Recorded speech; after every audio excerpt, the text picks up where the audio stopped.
Views expressed on this program are those of the hosts, guests, and callers, and are not necessarily those of this station, its management, or other advertisers.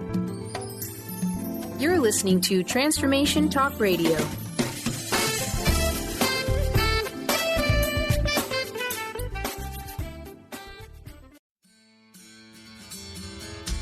Moms, are you raising your kids to believe they can create the life of their dreams? Are you living your life that way as well?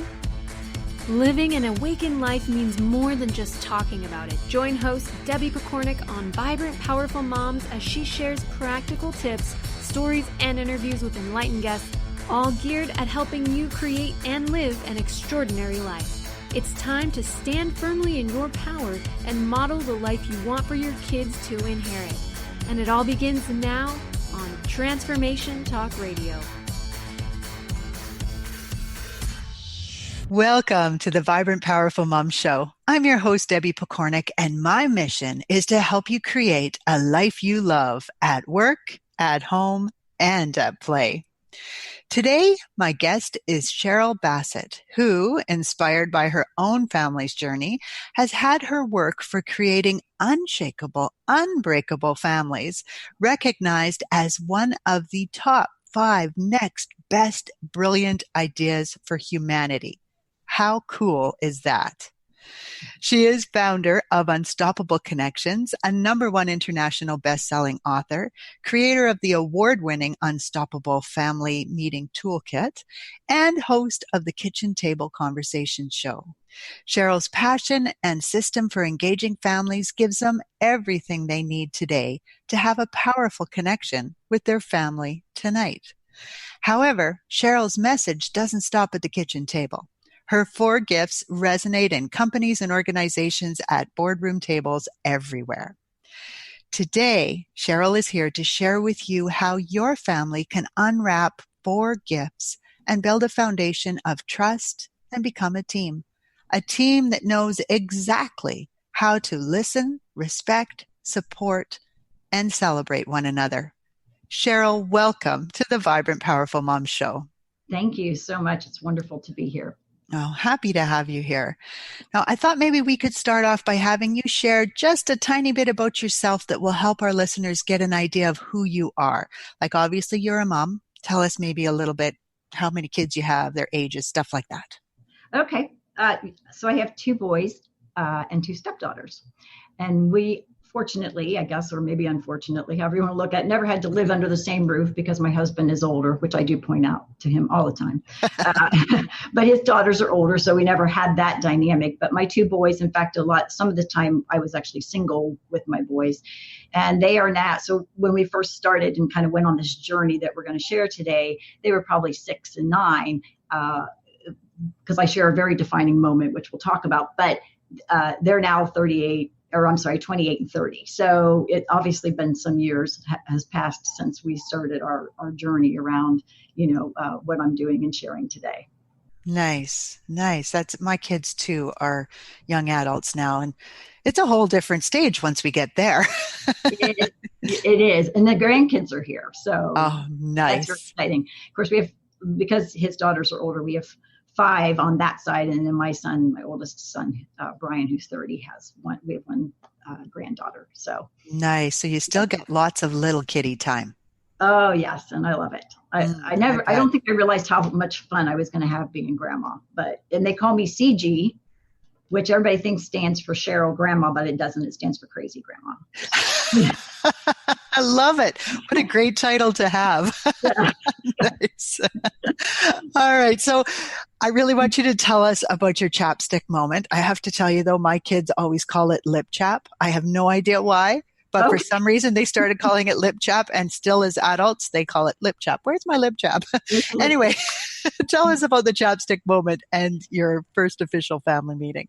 Yeah. So the funny thing about the chapstick moment is obviously it had nothing to do with that, but I had spent the entire morning, figuring out the finances, which over the years for me, I've always had, and I'm always honest about this, but because I just had this strange relationship with money, which I've worked through a lot of it now, but we've had a lot of years of struggle around the finances. And so I had spent the whole morning, robbing Peter to pay Paul and trying to figure out the finances. And I just got it worked out to where like, okay, we have enough month left, and money to get there to the end. And then they come home from school, they come running in the door and Brian's like, oh man, today was great, but I need, a new t-shirt. And David says, yeah, and I need these new socks and I'm probably going to need cleats because mine are getting too small. And, and I just sat there and like, okay, I just spent the whole morning figuring this out. In 2 minutes of conversation, we've just, blown it out of the water.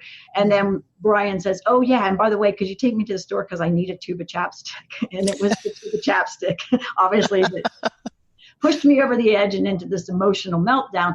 The good news was it wasn't my normal, because it left my kids sort of speechless, right? And but we joke about it because we found 3 tubes of chapstick, by the way, in the house, but that was the first night that we sat down and had our first official family meeting, because I just felt like we all needed to get on the same page. Right. And it tells you something when you're having that kind of an emotional response that, Yeah. Oh, something's out of whack here. Yeah. And it's a joke to this day. I mean, I bet. And that's if I get upset, which is again, very rare, but even just in joking, they'll go, this isn't going to be a chapstick moment, is it? And I'm like, no, we're past that. But anyway, but it was a very important defining moment for us. And, I'll tell you, Debbie, when we sat down for the very first time, I thought I was going to impart all my wisdom onto my children and just straighten them out. Right. Yes. But the truth is we unfolded a beautiful journey, and I found that I had equally as much to learn as they did. And so we became a team through that process. Isn't that is just so wonderful. And I love that you recognize that, because we usually do think we are the ones who need to impart the wisdom. Mm-hmm. And then this, 6-year-old or 8-year-old or even 4-year-old suddenly says something and you go, wow, that was insightful. Yes. Yeah. Amazing. Yeah. So I understand that each of the 4 gifts has a story and a unique way that you unwrapped it. And I would love to delve into those a little bit. I'm thinking, though, maybe you could just tell us what the 4 gifts are to start with so people have an idea of where you're coming from, and then we'll jump into them after that. Yeah. So the first gift is the gift of listening. And we, just finding that time and space and place where the person in front of you is way more important than the piece of technology. But we unwrap that then by disconnect to connect. And it didn't mean that every meeting that we excluded technology, but because there's a beauty in it too. But there was a portion of our meeting where we were just connecting and not allowing the technology to be a part of it. And then the second one is the gift of respect. And we unfolded and unwrapped this one sort of in a fun way, but we had something called Don't Quack the Duck. And we're going to talk about that one in a minute. So, yeah, so that I'm going to get you to hold that one. Yeah. So that one's fun. And then the third one is the gift of awareness. And we unwrap that one by choosing to live above the mark rather than below the mark. And then the fourth one is the gift of love. And that is also a choice of that we choose to celebrate ourselves and others. So those are the 4. Nice.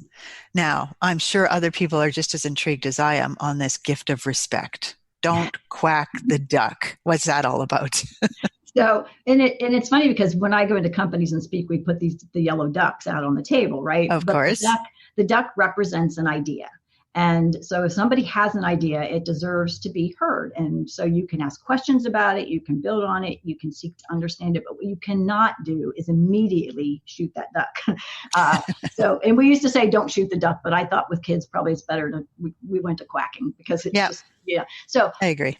So if somebody shares an idea, even if it seems like a crazy idea, right, it still deserves that time and space for it to be valued in them to feel like they have a voice and it's being heard. So it's funny in companies because there's a whole lot of duck quacking that goes on at the very beginning of a meeting. And by the end, everybody starts to become aware. I've even seen though times, and we quack ourselves. Have you ever I'm going to share an idea and then you go, well, that would never work. And you start well, how do you know? Because sometimes the craziest ideas, when people start, talking about it, become really special. The other thing, too, that I thought was just really fascinating was one time David said, well, I think that we should put a helicopter landing pad on our roof. Mm-hmm. And of course, my son, Brian, who's way more practical, went, that's the most ridiculous thing I've ever heard. So David got to quack Brian, but we had a beautiful conversation after that. And I learned so much because I said, well, why would you want that? Like, what makes you think about that? And then we had this really great conversation about who could come to visit us and places we could go that we, in a short period of time. And just so getting to understand why he thought it would be cool to have a helicopter landing pad was part of the journey, of that conversation. So, so we do the don't quack the duck. And, that is just such an important thing. I mean, I, in the past, have always talked about it as brainstorming and allowing like all ideas to get on the board. Mm-hmm. This is so much cuter. So much cuter. Don't quack the duck.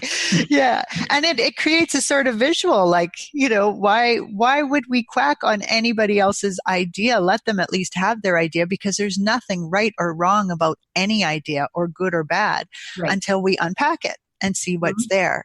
And it is amazing how often something, they'll share an idea that makes you go, wow, I hadn't even thought of that. And what a great conversation for us to have.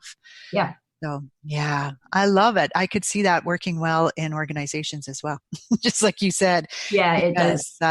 We actually ended up picking our next vacation based upon that conversation, because we started talking about all the places we could go, right? If we had a helicopter. Yes. And then there were a couple that we said, well, couldn't we go there anyway? I'm like, well, yeah, actually we could. We don't have to have the helicopter landing pad to do that, right? It doesn't have to be by the most expensive method of transport. Yeah. It's a drive. Yeah. Oh, that is so awesome. And I think that respect is such a big piece, which you've already modeled just by, you were saying, you don't lose it much, right? You don't yell a lot. Mm-hmm. And that fits into that whole respect thing as well. So it does. Mm-hmm. Yeah, that's wonderful. So now the gift of awareness. I think awareness is such an important piece that is so often overlooked. And I am intrigued by your live above the mark idea. So maybe we can talk about that one a little bit. Yeah. And that one, how you said sometimes your kids say something that just blows you away. Mm-hmm. That's what happened with this one. So I learned the concept actually at a business thing. And I thought, well, that's like an amazing thing. I'm going to take it home and share it with the boys, because obviously our agenda and things that we did in our family meetings evolved over time. So this one came a little bit later into our process. But, when you're above the mark, it's like taking charge of your life. You own it, and you believe in your power to change. And when you're below the mark, you're literally blaming someone or something. You're justifying, maybe your actions, and you're in denial. And you can't actually make a change when you're in that space. It's only when you step up above and say, this is my life, I own it. I'm the only one that gets to make, that meaningful change, because it's up to me. So I'm sharing this. And at this point, David is probably 13. And I said to him, David, does that make sense to you? And his response was just like, I went, oh my gosh, I loved it. And then I really loved it after he responded. He goes, well, Mom, he goes, I totally get it.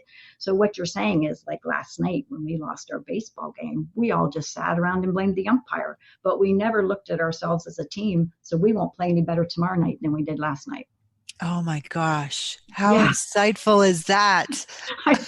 And I went, oh my God. That's what I said. And I kid with parents sometimes when I'm speaking. I'm like, the good news is your kids will get this. And the bad news is your kids will get this. And all of a sudden, because I've had my kids say, gee, Mom, you sound a little below the mark right now. Yes. When I'm giving all my reasons why I haven't been at the gym, or if I'm not eating as healthy or whatever, it opens up that really honest, authentic connection with your kids, because they're watching, right? They're always watching, right? What you're doing as well. So that of all the things we ever talked about was probably, and it's still to this day, something that enters into our conversations in our lives. Absolutely. And it is such a beautiful way to highlight such an important thing. Whereas if you say to someone, well, that sounds lazy, or sounds like you've slipped into victim mode there, buddy. Those feel hurtful. They feel like almost like a name calling, or, putting someone into a box. And this one just really feels like exactly what you're saying, the gift of awareness. It's like going, whoops, okay, wait a minute. Where am I living? And do I want to be here? Down in a hole, or do I want to be up there where I can see what's going on? Yeah. And, it's funny you said too, because honestly, sometimes, if you're aware, at least you can say, you know what, right now I'm below the mark about this and I'm not really ready to make a change. So, Yes. but if there's an awareness that, okay, until you're really ready to own it, you are going to stay there. You're not going anywhere. Right. Yes. Yeah. Well, and sometimes there are times where you want to sulk. Like you say, like, you know what? I get it. I'm playing victim right now. I'm in victim mode and it's not a great, healthy place to be, but that's where I am. Yeah. So give me a moment. Let me do this. Yes. That's so true. And so, and I have to share another story because this really also kind of brought it home for me. But one day, this was shortly after we implemented it in, Brian came home from school and he came in the door and I said, "How was your test today?"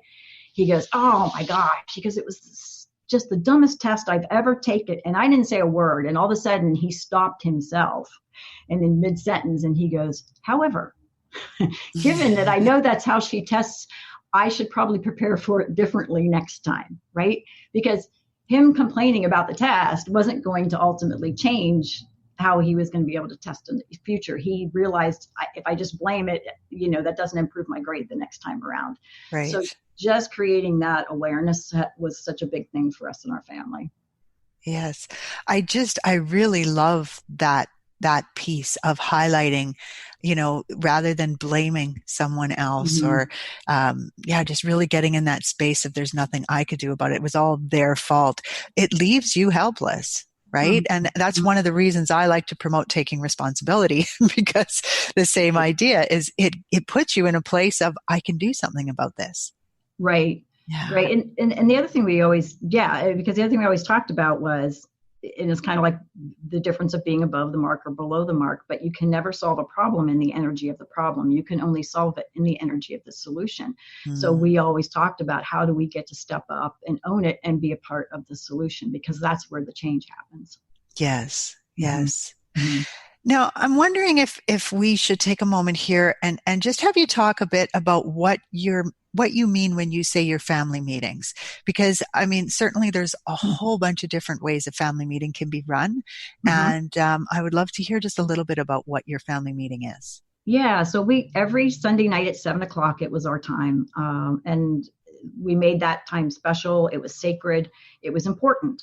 And there are times I can tell you that David always thought they were fun because that's just his personality, right? But Mhm. Brian, I'd say it's family meeting time, and he'd roll his eyes and it'd be like, "That's fine. You go ahead, roll your eyes. When you're done, get to the table because we're still going to have this family meeting."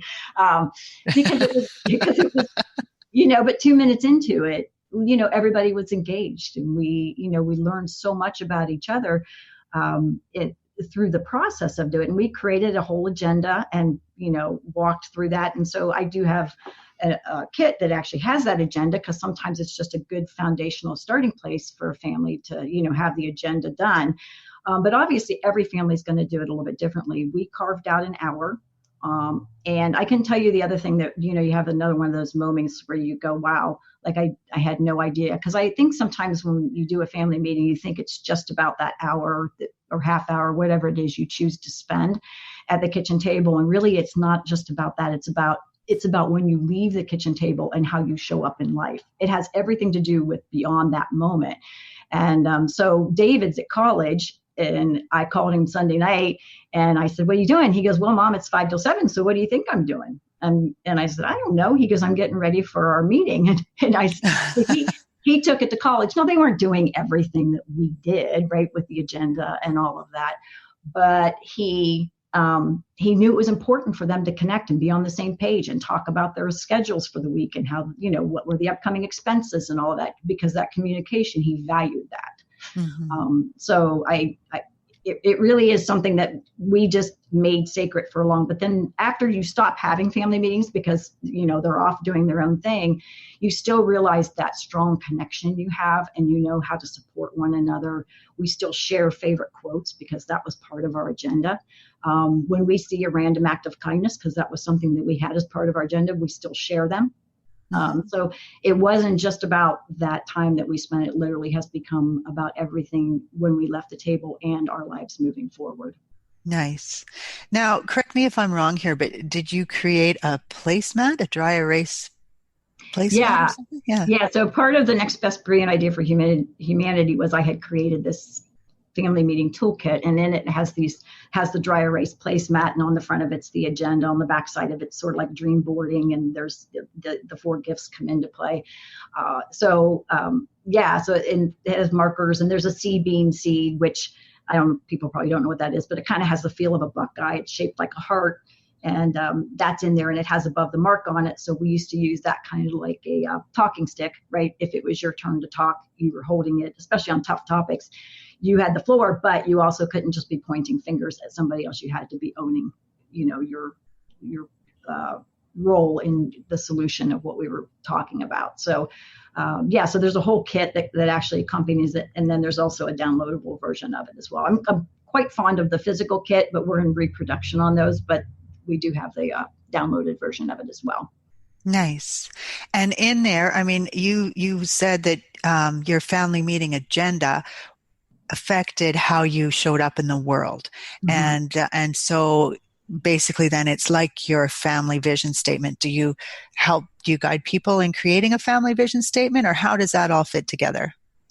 Yeah, well, one of the shows I just did was someone coming on and talk about how do you create a family, dream statement, as she put it. So we do have a lot of resources to tap in that way. The kit itself, I guess, so like as we developed our agenda, and I had other families use this, and I said, well, we did random act of kindness, but nobody had one. And I said, yeah, but the thing is that every week, if you're just touching on it, even if you don't have one that week, you start to see them. Mm-hmm. And, so that foundational of just having the consistency in an agenda was really, really powerful for us. So I'll share real quick. David one time came home from school, and he comes running in the door and he goes, Mom, if we leave right now, we can go do a random act of kindness. I'm like, okay, I'm in, so we that sounds like it'll be fun, right? So we jumped in the car. He had overheard one of his teammates who was walking home with all his football equipment in 90-degree heat that his mom couldn't pick him up, and he knew he had about 1.5 miles to walk home. And he knew where he lived, so we found him on his truck on the way home and gave him a ride the rest of the way. But because we had talked about opportunities and seeing those things in our lives, the random acts of kindness that others are doing or that we can do, that became front awareness for him. And of course, then he was excited to come to the meeting and share his random act of kindness. But that's what I was talking about. It sort of became like how we showed up when we left the table, because we were talking about this foundational piece, and we had this really beautiful agenda that we unfolded around it. Nice. And do you provide guidance as well for when people are starting their family meetings with younger kids?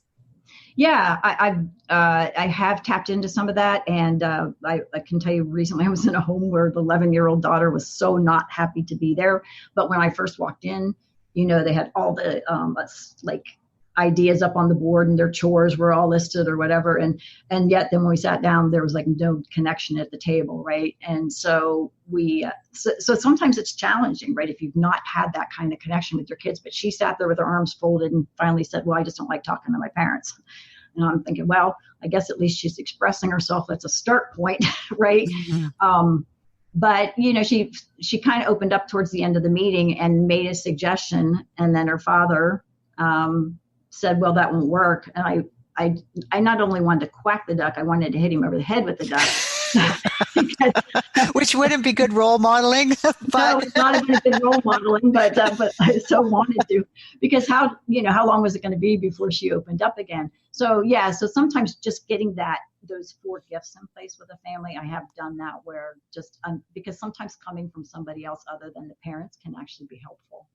Absolutely. And I used to always add in a little bit of playtime at the end of my meetings when my kids were little, because they needed that, right? In order to really get into the meetings and love the meetings. And and your kids are same age as mine now, or? Not quite, 25 and 23. Okay. Yeah. So but they're off on their own doing their thing, right? Absolutely. I'm in a different country from them now, which is really weird, but wow. That's a whole other conversation. So Let me tell people how they find out more about you. So we for sure get that in, and then we might have a little bit more time to discuss a few more things. So to find out more about Cheryl and the 4 gifts, you can go to unstoppableconnections.com. And as usual, the link for that will be on my blog at vibrantpowerfulmoms.com and on the page that is connected right to this show. So that's unstoppableconnections.com. And once you're there, you can download the award-winning mini book, How the 4 Gifts Can Connect Your Family for Life. And that's right on the homepage. So you can get on Cheryl's list, and that way you're connected with her and you will get to read her book as well. So it is a win-win-win-win all around the place, all around the world. Yes, thank you. Yeah. So, Cheryl, I do want to thank you so much for coming on the show today and sharing your discoveries with us, because I think that your story really illustrates a point that I hope is always coming through on this show. And that is that you really do get to use your own creativity and awareness and that desire to build strong relationships with your family to parent your children. So while Cheryl and I can share great ideas with you, you are the one who gets into the creative driver's seat. And I really think that you model this so beautifully, Cheryl, with what you have created. So a huge thank you to you for all that you do and all that you share. I think it's just very important. Thank you very much. Yeah, I think the only thing I would say, maybe just like I've had parents say, well, I just don't know if we have time, or I'm not sure my kids would go for this. And I just want to say, look, it's so important, and I think if everyone knew what the long-term impact of it was, you would not hesitate to do this. So I just encourage him. And I always say, if you have committed to something, your children will know it. But if you're 100% on board, like this is important, they may not like it, but they'll respect it. And I think that's what it's about, stepping up and just saying that, that connection is going to last you a lifetime. And probably even like with my son taking it to college, right? They're going to do that with their children as well. So it becomes a generational thing in terms of that important connection that's so needed. Absolutely. And I think there was another little piece that you made mention of. You do have to remember that different kids have different personalities, right? Yeah. And so some are going to love this kind of structure, and others you're going to have to work a little harder to get them engaged. But you figured out how to do that. Right? Yeah. Because it sounds like Brian wasn't necessarily as easy a sell. And you figured it out. No, definitely not. And still isn't.